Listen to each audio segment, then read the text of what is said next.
suddenly finish. No friends. In the shadowed alleys of Toronto, a young man's journey took a turn that led him from the boxing rings of Canada to the perilous mountains of Dagestan. William Plotnikov, born on May 3, 1989 in Medjugorje, Russia, immigrated to Canada with his family in 2005, seeking a brighter future. His father, Vitaly, introduced him to boxing at the tender age of 9, a passion that flourished as he clinched silver medals at the 2006 Brampton Cup and the 2007 Provincial Championships in Windsor. Yet, beneath the accolades and disciplined training, lay a soul wrestling with profound questions about existence and purpose. Upon settling in Toronto, William faced the challenges of assimilation. The cultural chasm between his Russian heritage and Western society's norms left him feeling isolated. This sense of alienation propelled him into a deep spiritual quest, leading him to explore the holy scriptures of the Abrahamic religions. Around 2008, his path converged with Islam, marking the beginning of a transformation that astonished those who knew him. By 2009, his devotion intensified. He frequented a Toronto mosque, adopting strict Islamic customs, distancing himself from friends, and limiting communication with his family. His father noted a significant change during this period, attributing it to influences encountered in Canada.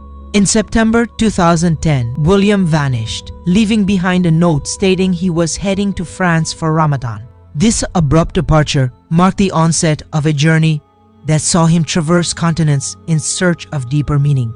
His family later discovered he had returned to Russia, residing briefly in Moscow before venturing into Dagestan, a region fraught with insurgent activity.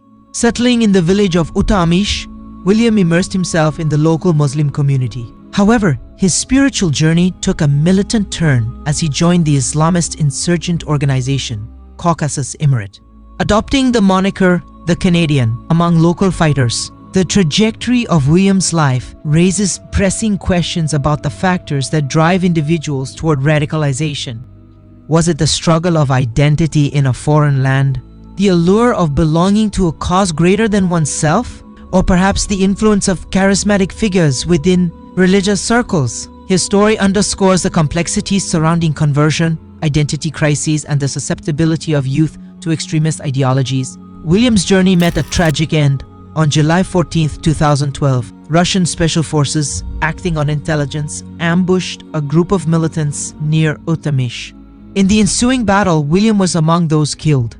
His death not only devastated his family, but also cast a spotlight on the phenomenon of foreign fighters joining insurgencies in the North Caucasus. The narrative of William Plotnikov serves as a poignant reminder of the vulnerabilities faced by immigrants grappling with identity and belonging.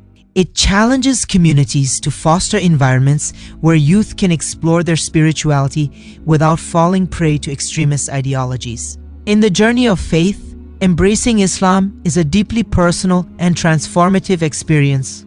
But for many new Muslims, it can also bring unexpected challenges, especially from those who seek to manipulate and misguide, just like William Plotnikov, who was drawn into extremism due to isolation and false promises. Many converts face a dangerous crossroads where radical groups prey on their search for belonging. These extremists twist the meaning of jihad, painting it as violence when Islam's true jihad is about self-improvement, resisting temptation, and standing firm in righteousness. Islam is a religion of peace, wisdom, and mercy, not destruction and hate.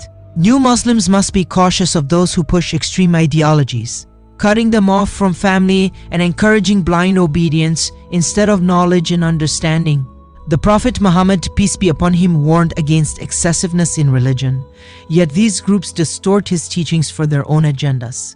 Falling into their trap not only leads to personal ruin, but also fuels Islamophobia, giving Islam's enemies the very justification they seek to attack our faith. The best way to protect yourself is through seeking authentic knowledge from reputable scholars, staying connected to a supportive and balanced Muslim community, and always questioning any call that leads to division, hatred, or violence. True Islam calls for wisdom, patience, and justice, so don't let anyone hijack your faith. Stay vigilant, stay educated, and always remember that the true struggle in Islam is to better oneself and serve humanity with kindness and integrity.